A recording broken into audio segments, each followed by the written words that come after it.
നമുക്ക് ആദർശിന്റെയും നയനയുടെയും നാളത്തെ നല്ലൊരു കഥയായിട്ടാലോ? വീഡിയോ ഇഷ്ടപ്പെടുവാണെങ്കിൽ ഒന്ന് ലൈക്ക് ചെയ്ത് ഹൈപ്പ് ചെയ്യാൻ മറക്കരുതേ. അതോടൊപ്പം തന്നെ ആദ്യമായി കാണുന്നവരാണെങ്കിൽ സബ്സ്ക്രൈബ് ചെയ്യാനും മറക്കരുത് കേട്ടോ. അങ്ങനെ ഒടുവില് ജലജ ഒരു കാര്യം തീരുമാനിച്ചു. ഇതങ്ങനെ വെറുതെ വിട്ടിട്ട് കാര്യമില്ല. തന്റെ മോൾക്ക് അനിയെ നഷ്ടപ്പെടും. അനിയെ നഷ്ടപ്പെടാതിരിക്കണമെങ്കിൽ ആ നന്ദു എന്ന് പറയുന്നവളുടെ വിവാഹം നടക്കണം. അത് നവീനുമായിട്ട് നടക്കുക തന്നെ ചെയ്യണം. അങ്ങനെ ചില തീരുമാനങ്ങളൊക്കെ എടുത്ത് പത്മത്തെ വിളിക്കുകയാണ്. അങ്ങനെ ജലജയുടെ കോള് കണ്ടു കഴിഞ്ഞപ്പോ പത്മ വെച്ചു, എന്താ ജലജ? അല്ല അപ്പൊ കല്യാണമൊക്കെ ആയിട്ട് ഞങ്ങളോടൊന്ന് വിളിച്ചു പറഞ്ഞതുപോലും ഇല്ലോ. കല്യാണോ? ആരുടെ കല്യാണം? ആഹാ, ഇതാ ഇപ്പൊ നന്നായത്. അപ്പം നന്ദുവിനെ പോയി കല്യാണം ആലോചിച്ചെന്നൊക്കെ കേട്ടല്ലോ. നന്ദുവിനെയോ? അതെ, അവളുടെ വീട്ടിൽ പോയി കല്യാണം ആലോചിച്ചെന്ന് കേട്ടു. ഞങ്ങൾ ഇതൊക്കെ അറിഞ്ഞാ, എന്നിട്ട് പത്മ അറിഞ്ഞില്ലേന്ന് ചോദിച്ചു. ഞാനോ? ഒരു നിമിഷം പത്മ ഞെട്ടിപ്പോയി. ജലജ, നീ സത്യമാണോ പറയണേ? ഞാനെന്തിനാണോ പത്മ കള്ളത്തരം പറയണേ? കള്ളത്തരം പറയേണ്ട കാര്യമൊന്നും എനിക്കില്ല. അതെ, നന്ദുവും തമ്മിൽ നല്ല ചേർച്ച. എത്രയും പെട്ടെന്ന് അവരുടെ വിവാഹം അങ്ങ് നടത്തി കൊടുക്കാൻ നോക്ക്. ഞാൻ നോക്കിയിട്ട് നല്ല കാര്യമായിട്ട് ഇത് തോന്നണേന്ന് പറഞ്ഞു. അപ്പോഴേക്കും പത്മത്തിന് എന്ത് ചെയ്യണം നടത്തില്ല. ശരി, ഞാൻ പിന്നെ വിളിക്കാന്നും പറഞ്ഞു പത്മം കോള് കട്ട് ചെയ്തു. ജലജയ്ക്ക് സന്തോഷം സമാധാനമായി. ഒരു പക്ഷെ ഇതും കൊണ്ട് എന്തെങ്കിലും കാര്യത്തിന് തീരുമാനം ഉണ്ടാവും. ഇനിയിപ്പോ നവീന്റെ മനസ്സിൽ നന്ദു അറിഞ്ഞു കഴിഞ്ഞിട്ടുണ്ടെങ്കിൽ അവർ ചിലപ്പോൾ നടത്തി കൊടുക്കാൻ വഴിയുണ്ട്. അങ്ങനെയാണെങ്കിൽ തന്റെ മോളുടെ കാര്യം രക്ഷപ്പെട്ടു എന്നൊരു ചിന്ത മനസ്സിലുണ്ടാവുകയാണ്. പത്മത്തിന് ദേഷ്യവും സങ്കടമായി. പത്മം പെട്ടെന്ന് തന്നെ നരസിംഹവക്കീലിന്റെ അടുത്തേക്ക് വന്നു. അച്ഛൻ വല്ല കാര്യങ്ങളും അറിഞ്ഞായിരുന്നെന്ന് ചോദിച്ചു. എന്ത്? നവീനുണ്ടല്ലോ, എന്റെ മോന്, അവൻ ചെന്നിട്ട് നന്ദുവിനെ പെണ്ണാലോചിച്ചെന്ന് അവളുടെ വീട്ടിൽ ചെന്നിട്ട്. പെണ്ണാലോചിച്ചെന്നോ? നീ എന്തൊക്കെയാ പത്മ പറയണേ? ഇപ്പൊ എന്നെ ജലജയെ വിളിച്ചു പറഞ്ഞേ എല്ലാവർക്കും ഈ കാര്യങ്ങൾ അറിയാന്ന്. അറിയത്തില്ലാത്ത ആൾക്കാർ നമ്മൾ മാത്രമായിരുന്നെന്ന്. അവന്റെ മനസ്സിൽ അവളാണോന്ന് എനിക്കൊരു സംശയം ഉണ്ടായിരുന്നു. എന്നിട്ട് ഇത്രയും കാലം നമ്മളെ ഇട്ട് കുരങ്ങ് കളിപ്പിച്ചോണ്ടിരിക്കുവായിരുന്നു. അപ്പോഴേക്കും നരസിംഹവക്കീല് പറഞ്ഞു, അല്ല അവൻ നേരത്തെ സൂചിപ്പിച്ചിട്ടുണ്ടായിരുന്നല്ലോ അവന്റെ മനസ്സിൽ ഒരു പോലീസുകാരി പെണ്ണുണ്ടെന്ന്. അപ്പൊ നമുക്ക് സംശയം തോന്നിയതാ. സഹദേവനെ അതിനെക്കുറിച്ച് പറയുകയും ചെയ്താ. എന്നാലും അച്ഛാ, ഒരു വാക്ക് പോലും നമ്മളോട് പറയാതെ ഇന്നവനെ ഞാൻ കാണിച്ചു കൊടുക്കുന്നുണ്ട്. അവളെ കല്യാണം കഴിക്കാമെന്ന് മോഹിച്ചിരിക്കുമായിരിക്കും. അത് ഒരു കാരണവശാലും നടക്കാൻ പോകുന്നില്ല. പത്മം, നീ എടുത്തു ചാടി ഒരു തീരുമാനം എടുക്കരുത്, അറിയാലോ. ഇപ്പൊ ഇതുമായിട്ട് നീ ദേഷ്യപ്പെട്ട് അവന്റെ മുന്നിലേക്ക് ചെന്നിട്ടുണ്ടെങ്കിൽ അവൻ ചിലപ്പോൾ കല്യാണം പോലും വേണ്ടെന്ന് പറയും. അല്ലെങ്കിലും കല്യാണം പോലും ഇപ്പൊ വേണ്ടെന്ന് പറഞ്ഞിരിക്കുമല്ലായിരുന്നോ? അല്ല, ഞാൻ നോക്കിയിട്ട് ആ പെങ്കൊച്ചിന് എന്താ ഒരു കുഴപ്പമിരിക്കുന്നേ? നല്ല പെങ്കൊച്ചല്ലേ അവള്. ഏച്ചാ, എനിക്കിഷ്ടമില്ലാന്നറിയാലോ ഇതുപോലെ പോലീസുകാരി. അതുപോലെ തന്നെ അത് മാത്രമല്ല, 3-4 ആണുങ്ങളൊക്കെ ഒരുമിച്ച് കൈകാര്യം ചെയ്യുന്നവളോ അവള്. അത്രയ്ക്ക് തൻ്റെ ഇടവാ. പത്മം, അതൊരു നല്ല കാര്യമല്ലേ? ഇന്നത്തെ കാലത്ത് പെൺകുട്ടികൾക്ക് അത്യാവശ്യം ധൈര്യവും കാര്യങ്ങളൊക്കെ വേണം. അല്ലെങ്കിൽ സമൂഹത്തിൽ ജീവിച്ചു പോകാൻ ബുദ്ധിമുട്ടാ. അവളെ പോലൊരു പെൺകുട്ടിയെ കിട്ടുക എന്ന് പറഞ്ഞാൽ നല്ല കാര്യമായിട്ട് എനിക്ക് തോന്നേ. നീ വെറുതെ വാശി പിടിച്ച് പ്രശ്നമാക്കരുത്. ഒരു പക്ഷെ നവീൻ നമ്മളോട് ഈ കാര്യം പറയാത്ത സമ്മതിക്കില്ല എന്ന് കരുതിയിട്ടായിരിക്കും നീ. നകുലേട്ടൻ അധികം വൈകാതെ ഇവിടേക്ക് വരും. കല്യാണം നടത്തണമെന്നും പറഞ്ഞിരിക്കുമായിരുന്നു. ആ സമയത്താണ് ഇവനിങ്ങനെ. പത്മ, ഒരു കാര്യം ചെയ്യാം, നമുക്ക് അവളുടെ വീട്ടിൽ പോയി ഒന്ന് സംസാരിക്കാം. നന്ദുവിന്റെ വീട്ടിലൊന്ന് പോകാന്ന് പറഞ്ഞു. അതിനുശേഷം എന്താന്ന് വെച്ചാൽ ഒരു തീരുമാനം എടുക്കാം. അല്ലാതെ ഇടപെടിയെന്ന് നീ അവനോട് ദേഷ്യപ്പെടാനൊന്നും പോകണ്ടെന്ന് പറഞ്ഞു. പത്മത്തിന് ആകപ്പാടെ എന്ത് ചെയ്യണമെന്ന് അറിയത്തില്ല. നവീന്റെ ഇഷ്ടം നടത്തി കൊടുത്തില്ലെങ്കിൽ ഇനി ഒരു പക്ഷേങ്കിൽ അവൻ വിവാഹം വേണ്ടെന്ന് വെക്കുവോ? നന്ദുവിനെയാണ് അവൻ മനസ്സിൽ കൊണ്ടുകിടക്കുന്നത്. മുമ്പ് ചില ചിന്തകളൊക്കെ തന്റെ മനസ്സിൽ ഉണ്ടാവുകയും ചെയ്താണ്. എന്നാലും അവൻ ഇത്ര കടന്ന് അങ്ങനെ പോയി ചിന്തിക്കുമെന്ന് പോലും കരുതിയിട്ടുണ്ടായിരുന്നില്ല ഇങ്ങനെയൊക്കെ ചെയ്യുമെന്ന്. പോരാത്തിന് നരസിംഹവക്കീല് പറയുകയും ചെയ്തു, ഇനിയിപ്പോ അവൻ അവളെ ഇഷ്ടമാണെങ്കിൽ, അവർക്ക് ഒന്നാവാൻ തീരുമാനം ഉണ്ടെങ്കിൽ, അവർ തമ്മിൽ ഇഷ്ടത്തിലാണെങ്കിൽ ചിലപ്പം നമ്മൾ പോലും വിചാരിക്കാത്ത സമയത്ത് അവൻ ചിലപ്പോൾ അവളെ താലി കെട്ടിക്കൊണ്ട് വന്നെന്നിരിക്കും. അത് നമുക്ക് നാണക്കേട് അങ്ങനെ എന്തെങ്കിലും സംഭവിച്ചിട്ടുണ്ടെങ്കിൽ.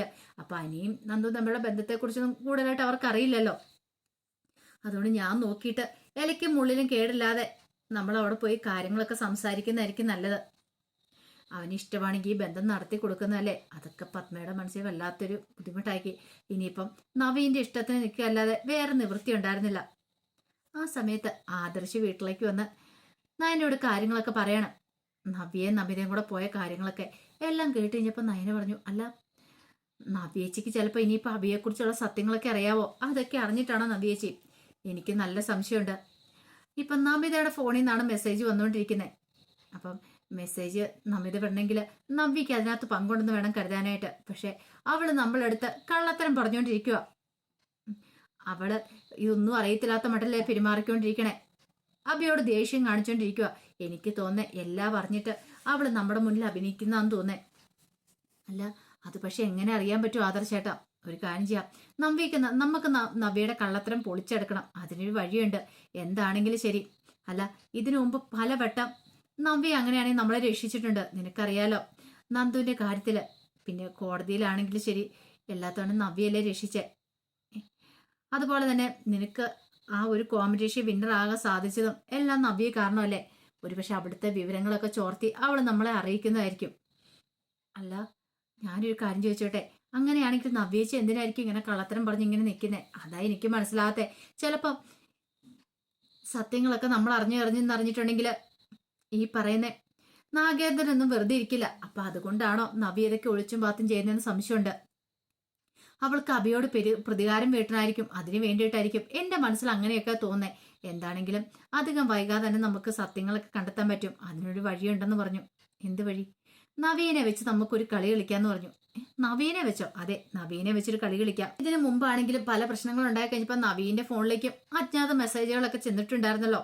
അന്ന് നവീന് നമ്മളെയൊക്കെ രക്ഷിക്കാൻ പറ്റിയത് ആ മെസ്സേജ് എന്നുകൊണ്ടല്ലേ? ഒരു പക്ഷേങ്കില് അങ്ങനെയാണെങ്കിൽ നവീനെ വെച്ച് നമുക്കൊരു കളി കളിക്കാം. എല്ലാം കേട്ട് കഴിഞ്ഞപ്പോഴത്തേനും നവി പറഞ്ഞു ശരിയെന്ന് പറഞ്ഞു, നോക്കാന്ന് പറഞ്ഞു. അങ്ങനെ പിന്നീട് എന്ത് ചെയ്തു, നവീനെ ആദർശ് വിളിക്കുകയാണ്. ആദർശ് വിളിച്ച് കുറച്ച് കാര്യങ്ങളൊക്കെ നവീനോട് പറയുന്നുണ്ട്. അങ്ങനെ നവീന് കോള് കെട്ടിയിട്ട് ആലോചിച്ചു.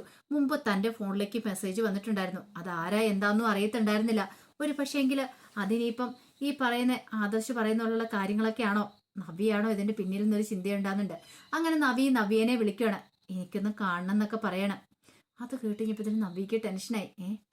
താൻ മുമ്പ് നവീന് മെസ്സേജ് അയച്ചിട്ടുണ്ട്. അത് നമിതയുടെ ഫോണിൽ നിന്ന് തന്നെയാ. ഇനിയിപ്പൊ താനാണ് ഇതിന്റെ പിന്നിൽ നിന്നൊക്കെ അറിഞ്ഞു കാണുമായിരിക്കുമോ? ഒരു പക്ഷെ അധിക കാലത്ത് തനിക്കിങ്ങനെ മുഖംമൂടി അണിച്ചുകൊണ്ട് നിൽക്കാൻ പറ്റില്ല.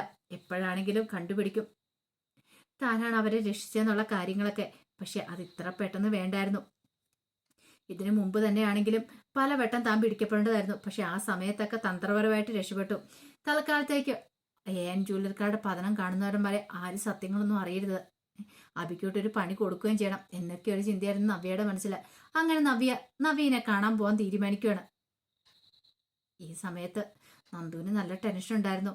എങ്ങനെയായി തീരുന്ന അറിയത്തില്ല. വീട്ടുകാരാണെങ്കിലോ അനിയുമായിട്ട് ബന്ധത്തിന് സമ്മതിക്കില്ലെന്നുള്ള കാര്യം ഉറപ്പായി. ഇനിയിപ്പം ആ നവീനയുടെ ആലോചന അവരുടെ വീട്ടുകാരെങ്ങാനും കൊണ്ടുവന്നിട്ടുണ്ടെങ്കിൽ തന്റെ വീട്ടുകാർ ഉറപ്പായിട്ട് സമ്മതിക്കും. ഒരു കാരണവശാലും നവീൻ എൻ്റെ അമ്മയൊന്നും സമ്മതിക്കാതിരുന്നാൽ മതിയായിരുന്നു എന്നൊരു ചിന്ത മാത്രമേ നന്ദുവിന്റെ മനസ്സിലുണ്ടായിരുന്നുള്ളൂ. ആ പ്രാർത്ഥന ഉണ്ടായിരുന്നുള്ളൂ. പക്ഷെ നന്ദുവിന്റെ പ്രാർത്ഥനകളൊക്കെ നിഷ്ഫലമാക്കിക്കൊണ്ട് കനയെയും കോന്തിനെയും കാണാനായിട്ട് പത്മ അതോടൊപ്പം തന്നെ നരസിംഹ വക്കീലും കൂടെ വരുവാണ്. അവർ രണ്ടുപേരും കൂടെ വരുന്ന ആദ്യം കാണുന്ന കനകയാണ്. കമല ഓടിച്ചെന്ന് ഗോവിന്ദനെ വിളിച്ചിട്ട് പറഞ്ഞു, ഗോവിന്ദേട്ട ഇത് ആരാ വരണേന്ന് നോക്കിയേ. നവീൻ മോന്റെ മുത്തശ്ശനും അമ്മയും കൂടെ വരുന്നുണ്ട്. അവരോ? അതെ, എനിക്ക് തോന്നുന്ന കല്യാണാലോചനയായിട്ട് വരുന്നതായിരിക്കും എന്ന് പറഞ്ഞു. അങ്ങനെ അവര് വരുമ്പോഴത്തേനും അവരെ ഇരുത്തുവാണ്. വാ കയറി വാ വന്നിരിക്കാനൊക്കെ പറഞ്ഞിട്ട്. ഈ സമയം നന്ദുവിന് ടെൻഷനായി. ദൈവമേ, ഇനിയിപ്പോ ആലോചനയായിട്ട് വന്നാണെങ്കിൽ താൻ എന്ത് ചെയ്യും?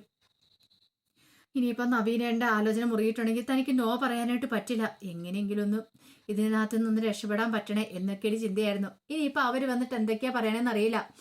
ആലോചനയായിട്ട് മുന്നോട്ട് പോകാനാണോ അതോ ഇതുമായിട്ട് മുന്നോട്ട് പോകരുതെന്ന് അവരോട് പറയാൻ വേണ്ടിയിട്ടാണോ എന്നും അറിയത്തില്ല. കാരണം ഈ ബന്ധം നടക്കില്ലെന്ന് പറയാൻ വേണ്ടിയിട്ടാണോ എന്നും അറിയില്ല. പക്ഷെ നവീന്റെ ആഗ്രഹം സാധിച്ചു കൊടുക്കാൻ വേണ്ടിയിട്ടോ അവര് നിൽക്കത്തുള്ളൂ. പക്ഷെ അത് നന്ദുവിനും എനിക്കും പണിയാണ് വരാൻ പോകുന്നത്. അതിന്റെ കഥകൾക്കായി നമുക്ക് എല്ലാവർക്കും കാത്തിരിക്കാം കേട്ടോ. ഒരിക്കൽ കൂടി എല്ലാവർക്കും ശുഭരാത്രി നേർന്നുകൊണ്ട് നിർത്തുന്നു. നന്ദി.